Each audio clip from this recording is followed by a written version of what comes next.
Hey everybody, Joe Gastino, 25-8. It's been a minute, but I wanted to touch base with you today about a few things. One thing I want to talk about is what in this world has ever grown without resistance?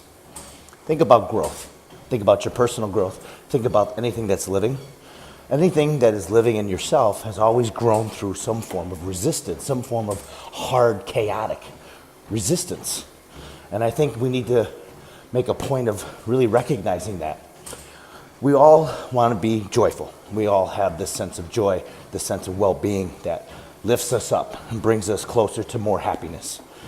And I believe that once we start to evaluate our joy, we lose joy because we're in such great comparison of what other people define joy is. And I think joy comes from inside. It's our mental focus. If you think about it, there's a lot of joyous moments that happen that we don't give ourselves credit for, that we don't give existence credit for. And when we don't do that, we lose sight of what the purpose of our life is, right? I mean, we focus on all the pain, but if you have a greater purpose, then the pain isn't so bad, right? Jesus, when he was nailed on the cross, he knew the outcome.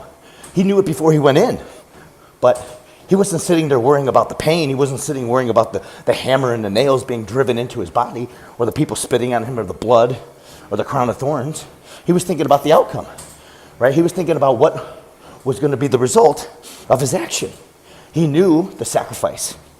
He knew what he was doing, and he willingly did it. I think that's what we all need to focus on is we have to understand our sacrifices. We need to be willing to go through that pain. We need to be going through that pain because our purpose is greater than our pain. T.D. Jakes talks about your purpose needs to be greater than your pain. Pastor Stephen Furtick talks about your purpose needs to be greater than your pain because then pain don't hurt so bad. But you need pain. Pain wakes you up. Pain keeps you sharp. Pain is that resistance. You know, it's the anticipation of struggle and the hardship that we need. I think that's the real fight inside of us, guys, is being able to handle how we feel about that pain, right? And our actions are the sums of our beliefs. Our beliefs are our thoughts and how we feel about our thoughts. And when you can get your mind right, there's nothing you can't accomplish.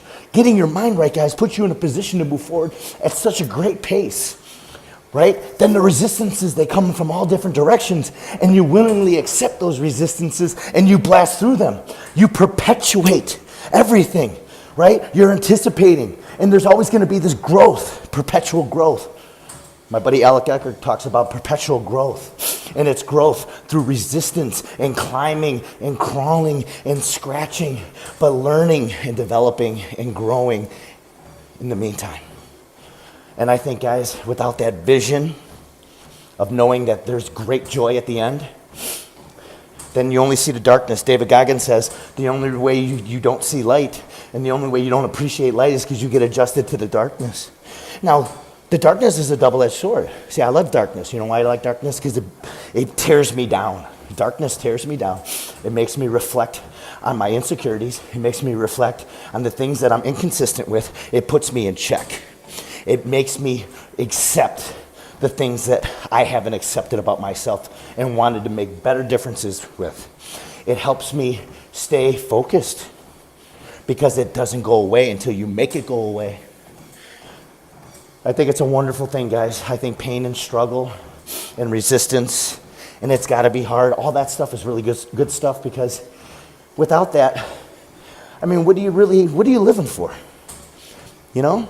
It's like the game of life. I mean, I'm going to use this loosely, but the game of life, it's bobbing and weaving and ebbing and flowing and rising and falling, and and to be able to dominate that, it's like competition against yourself over and over and over again, and it's awesome because, man, it really defines who you are, and it gives you confidence.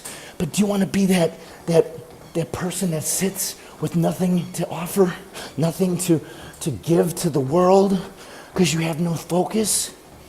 You got to find that joy in your life. And the only way you're going to find that joy is to fight for it and to focus on it and not compare yourself to other people and stop worrying. Hey, guess what? You know what the best things in life are? The pain, the struggle, the happiness, the birthdays, the accomplishments, the personal bests in the weight room, the speeds that you run on performance tests, all the happiness, great relationships, great conversations. That is awesome. It's the good and the bad. The good is awesome and the bad is awesome. Why is the bad awesome? Because it keeps you in check and it gives you the resistance you need to keep pushing forward and move forward. Get out of the mud. None of us are pigs. Pigs sit in the mud to be cool. Okay? It cools them off. We're not pigs. We don't need to be in mud to cool off, right? We make effort. We make conscious efforts to get cool. We make conscious efforts to get hot, right? We make conscious efforts, all right, to do the things that are necessary to get us the things in this life that we want. If you're sitting in the freaking piss, right, refocus your mind. Think about the things that are important. Think about the things that you want, right? And go out there and kick some ass for them. Because I'm telling you something, the more you reflect and you sit back and you try to find some type of strategy, you're wasting time. Left, right, left, people. Put one foot in front of the other. You're wasting time. And time is the only thing that you really have, man. That's your commodity. That's the biggest commodity. Time is the most valuable, precious thing that you have, is time. Can you imagine if it was all done, all gone today? What would you do? How would you waste time today? What would you do? I'll tell you something. We don't like hard, but we need hard. Some of us like hard. Some of us know that things are bad for us, but we do it anyways. Until you experience getting punched in the mouth, you don't ever really shut the hell up, do you? I know I've been punched in the mouth a million times. I've been punched in the mouth more than I've punched anybody in the mouth. I've lost every fight that I ever fought, except my life. I'm not fighting every day. But I'll tell you something, I'm going to back people that get up and fight every day for the things that they want, right? Instead of the other ones that have accomplished things with too much to get started. So I challenge you kids, I challenge you adults, I challenge all of you. You know, anything worth having doesn't come easy.